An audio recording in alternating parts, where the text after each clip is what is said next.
Hey guys, welcome back to the Engineered Angler. Today we're going to be working with casting resins. I'm going to show you how I mix different components to change the characteristics of the casting resin so that you can cast anything. Strong parts, light parts, and even heavy parts. I'm going to be concentrating on making lures, but you can do this with anything. If you can make a mold of it, you can definitely make a casting of it that's going to work for whatever purpose it was meant for.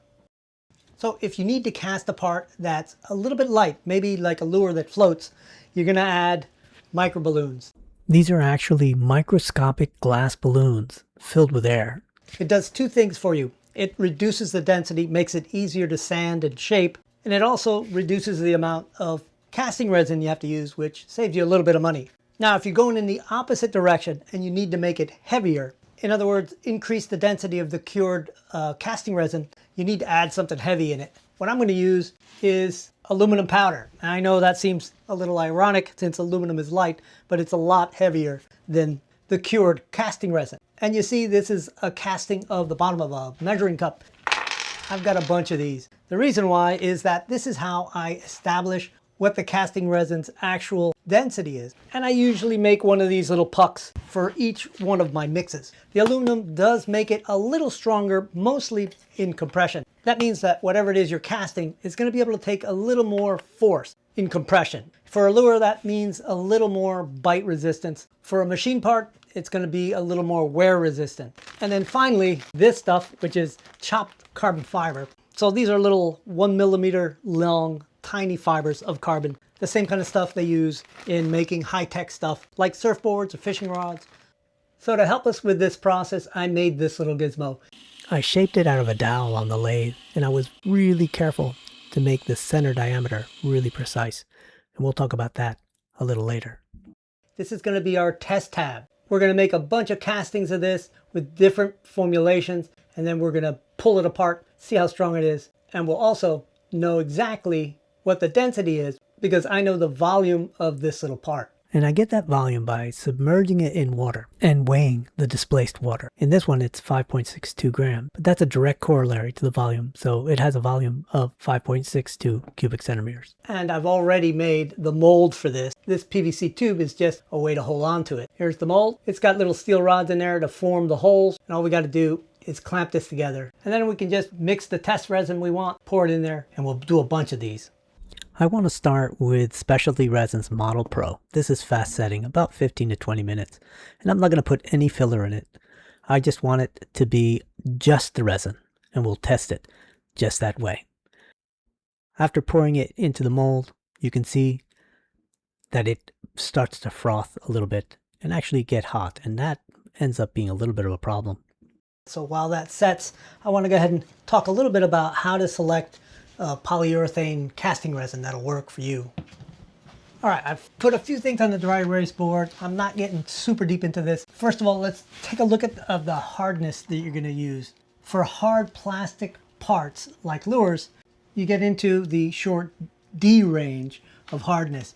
And typically, this is the range that you're going to be using to make hard items. So 60D is hard, but has a little bit of flex to it if you squeeze it. 75D is what I'm using now, which is the Specialty Resins polyurethane. And 80D is what I suspect my new resin is, which is faster setting. It's really easy to pour and sets a little bit harder, but I don't have the data sheet on it. Anything farther up from that, say 95, you start getting into brittle issues. So 80D, I think, is probably as hard as you want to get. 75D works just fine. For soft polyurethanes, in other words, polyurethanes that will flex, that maybe you want to make a pad or some sort of stopper button for something that hits, you're actually in the Shore A hardness chart, and 35 is really flexible. It's about like the softness of a rubber band, or kind of like a pretty stiff silicone. And that goes all the way to 80. Actually, it goes to 95A, but after that, you're really getting into hard rubber. At 80A, it's about like either a shoe or a tire. So if you're making hard parts like I am, stick around 70 and 80 is probably where you want to be.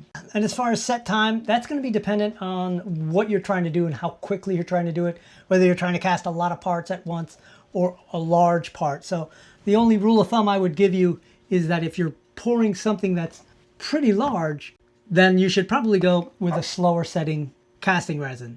Anything from 1 to 5 hours, I would stick to the lower end so you can actually get something done. The faster it sets, the more heat it generates, and typically that means more air bubbles entrained in the mix. So the slower it sets, typically you're going to get a little more dense. So if you really want to make a hard machine part or something, go with a set time that's well above an hour. This stuff sets in about 15 to 20 minutes. This stuff sets in 10 minutes or less. It's super fast, so you got to be on the ball when you're pouring it. And it works just fine for small parts, especially if you're trying to mass produce something and get things done pretty quick. When I started to demold this first casting, I realized that the curing heat messed up my mold. This mold material is a recyclable mold material. You can heat it up and melt it. I could have put the mold in the freezer before I poured it, but it's too late now, and it's kind of ruined. I'll have to make a new one. All right, and you might be wondering what I'm doing. When I poured the two-part resin into the mold, the heat of setting, that curing heat, was enough to soften the mold and get it to stick to it. So basically ruin the mold. So I'm making a new mold. But while this thing sets, which is going to take a few hours, let's talk a little bit about mixes that I've already tested and know work really well. All right, for specialty resins and the Alumicast resins, they both behave really similar, almost exactly the same. I use a couple of mixes with microballoons. So this is my heaviest mix, which means it has the lowest amount of microballoons. So it's an 8% mix. So if I've got 10 grams of A, 10 grams of B, and let's call it MB for microballoons, the weight of the microballoons is going to be 8% of these two added together. So 8% of 20 is 1.6 grams of microballoons. Don't try to make these mixes using volume. You'll go way wrong. And that gives you a density of about 0.731 grams per cubic centimeter. The other one I use almost always is my lighter mix, which is the 10% mix. So if you have 10 grams, you'll end up using 2.0 grams of microballoons, and your density is going to be about 6.4 grams per cubic centimeter. So I've done a bunch of experimentation with the new casting resin, the DR casting resin, and to replicate these two so that you end up with similar densities, which these densities are super handy for lure making. So for the heavier density mix, instead of 8%, you need 15%. Big difference. So if I've got 10 grams of A, 10 grams of B, 3 grams of microballoons. And here's my test lure that I did it with. You get 0.702. And then for the lighter one, you actually have to go to 20%, which is 4 grams of microballoons. But luckily, this resin has such a low viscosity that you can add those microballoons and not have it become a gooey mess. And the density ends up being 6.37 grams per cubic centimeter. And you should keep in mind that this can vary a little bit depending on the temperature in your shop, how much humidity, and all that good stuff.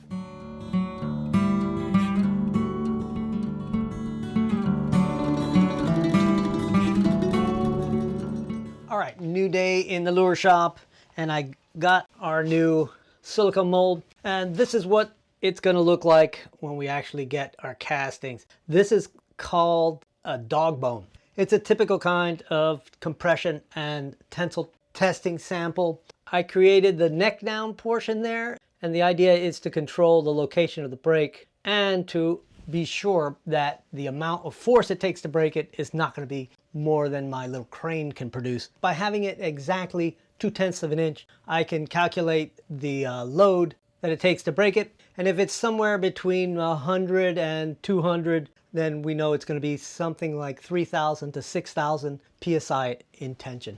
Enough of that. Let's go ahead and cast our first one. I want to go ahead and do the Model Pro without any additives at all in it. We're just gonna make it straight up casting resin. Then we'll do the Duro stuff, the DR stuff. Again, no additives at all. And then we'll move on to adding microballoons and assorted goodies. And I'm gonna put an elastic band on this thing just to keep it from opening up on me. And I'll put a clamp on it to keep it from falling over on me. And since I know the volume of this thing is under 6, I'm gonna go ahead and put 3.5 grams of part A and 3.5 grams of part B. That should give me just a little extra, just to be safe. All right, that gets us pretty much right on the mark. Since it's so little material, you just have to mix a short time. Pouring it slowly to make sure I don't trap any bubbles, or to try not to trap any bubbles anyway.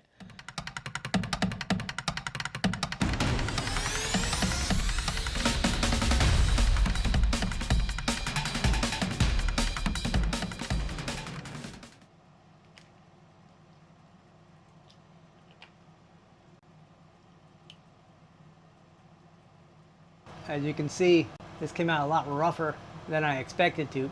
But while that's not great, if they all come out the same, then we should at least be able to figure out what the trends are as we change the formulation. So just for your information, what happened with the mold is that it didn't really cure well. You can see it's still kind of tacky. And that's because I sprayed this thing with some demolding agent. The demolding agent sort of inhibited the stuff on the surface from really curing well. So I wiped it down with some alcohol, and that took off a little bit of the stuff that wasn't cured. So instead of coming out nice and smooth, it came out all lumpy. But this is good enough right down here, and that's where it's gonna break. And I'll be placing these guys in here, this little mini little toaster oven, setting it at about 200 degrees Fahrenheit, and we'll bake it for 30 minutes. We'll do the same thing to all of them, just to be sure they all have the same curing time. And now we'll do the same thing with the DR, and we're gonna buzz through this pretty quickly.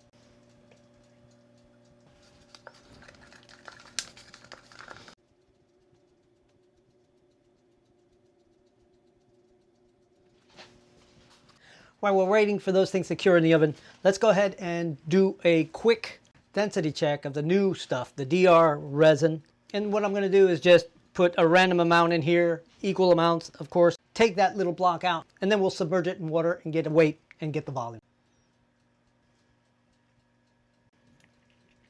And all I have to do is give this a quick mix, and when that hardens, I'll pull it out and we'll do the rest of it. And how about some time lapse?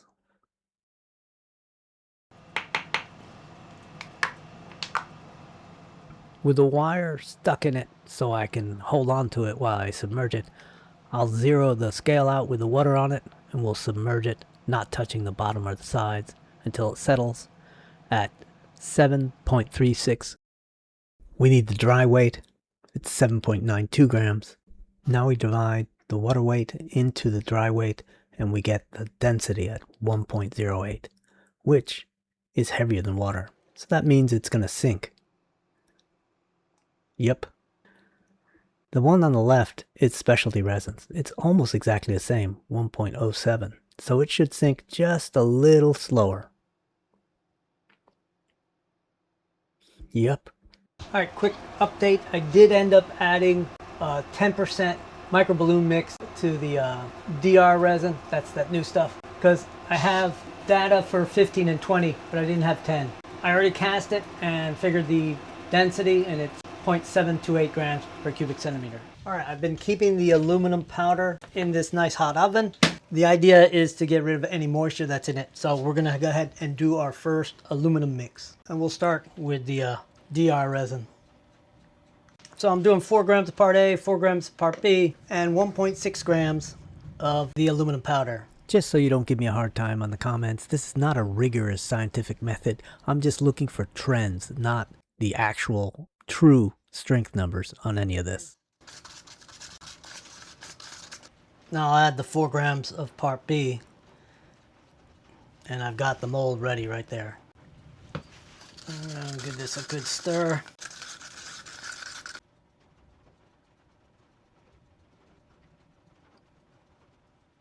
And I'm not sure exactly what I was thinking about when I put 5% for the carbon, but I looked back at my old notes and 5% is not pourable. So this has to be pretty pourable. So we're gonna bring it way down to 2%. This way, when we pour it into the mold, it actually gets into that thin little neck down area in the middle.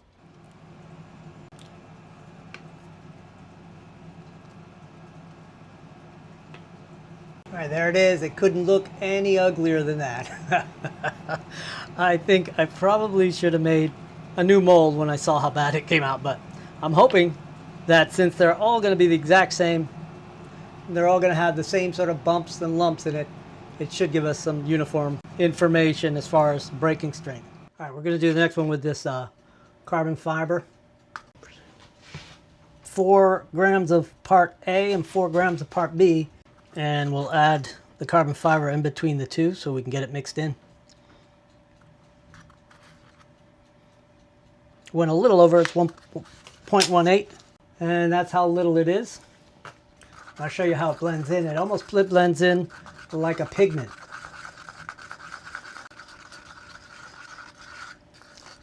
And now 4 grams of part B.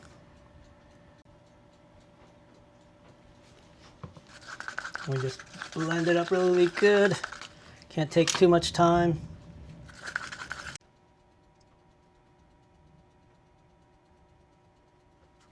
All right, with that one poured, I've done one example of each type of the mixes on camera. So the rest of them I'm going to do off camera so that we can get right to breaking the samples. See what we get out of these little rustic looking little samples. We'll see.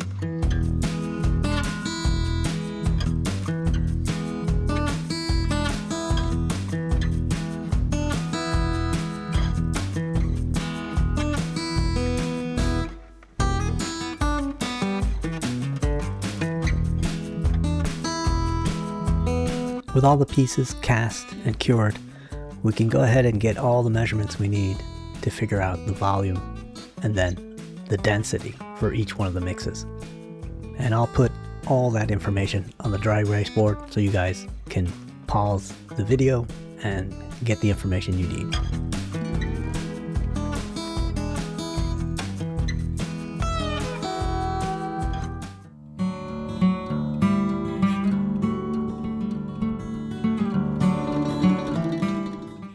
All right, I've got all the samples ready. They're labeled, and I got the sealing winch ready to go and my little crane scale, and we'll have a couple cameras set up so we are sure to capture the high point or the biggest load these things can take. Although I think they're not going to be that high. I don't think it's going to be very dramatic. If we get close to 100 pounds breaking strength, I'm going to be shocked. All right, got the first one set up. Get it lined up, and we'll turn the scale on. I'm going to tare it, make sure it's zeroed, and let's go.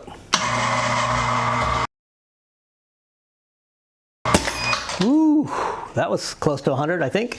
And I think you can see it broke right there at the junction, which is not ideal. And this was the new DR resin with nothing added to it. This one's specialty resins with 0 additives, nothing in it. Go ahead, zero it out, and let's go ahead and break it.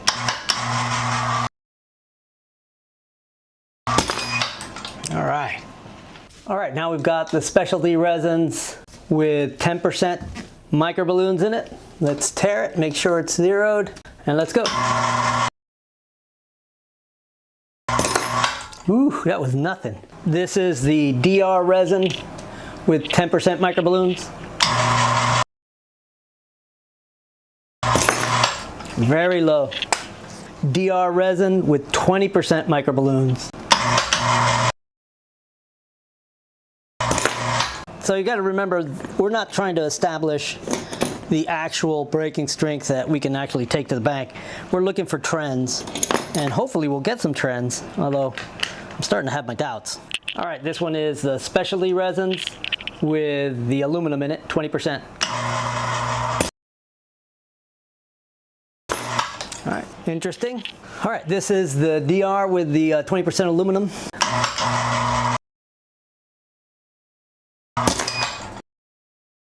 All right, this is the specialty resins with the carbon fiber. The scale is set to kilograms, but I'll convert that later.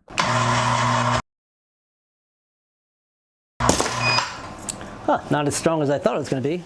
All right, and this is the last one. It's the DR resin with the carbon fiber. Oh yeah. All right, let's go work out the numbers.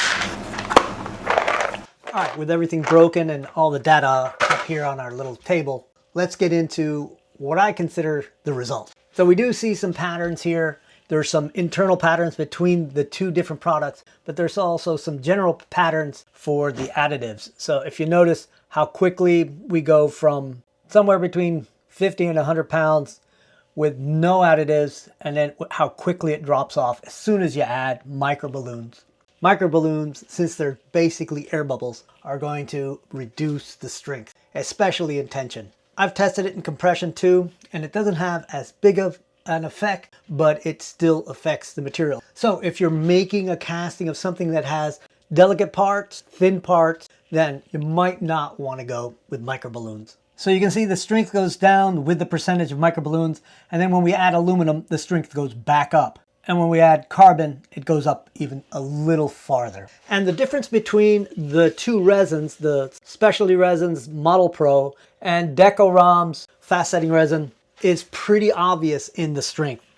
The Decorom is substantially stronger. It sets up a little faster, so you might be asking, well, you said a moment ago that if you want a really hard casting, go with something that sets a little slower. And that holds, even though what you're seeing between these is a pretty significant difference, but that difference isn't because of the casting speed, because the difference in how fast these two cast isn't that great, but the chemical formulation here is substantially different. This has a much lower viscosity and pours a lot easier, so the bubbles come out a little quicker, and it's just harder overall anyway. It sets up with a surface that's a little tighter, a little stronger, a little less porous. So I really like this stuff, and I'll tell you a little more about the pricing on it in a minute here. But if you look here, with no filler at all, the DR resin is almost twice the strength of the specialty resin. And the DR resin is stronger, and that holds through everything.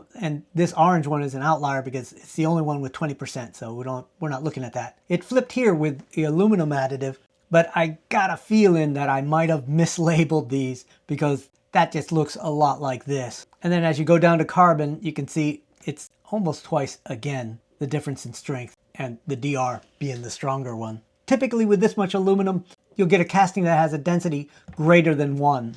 And we have one that is and one that is just under, and that makes me more sure that I mislabeled these, because the specialty resins is definitely a lot less dense than the DR resin. Because you can see with nothing in it up here, the DR resin is heavier than water. So here are all 4 pieces of the ones we broke with the aluminum in it. So 2 of the pieces should float, 2 should sink.